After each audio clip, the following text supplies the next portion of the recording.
Hello, and welcome to SMS Marketing Tutorials.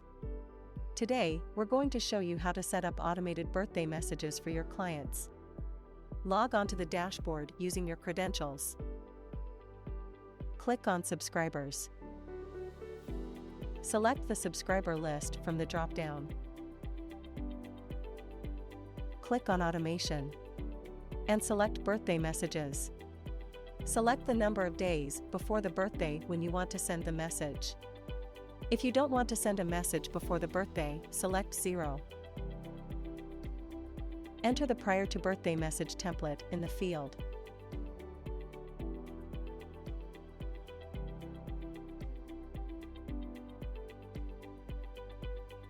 Enter the message you wish to send on the day of the birthday.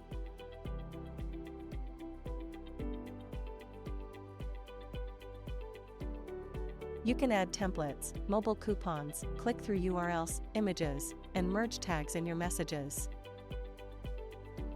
Select the time when you want the messages to be sent and click Save. Thanks for watching.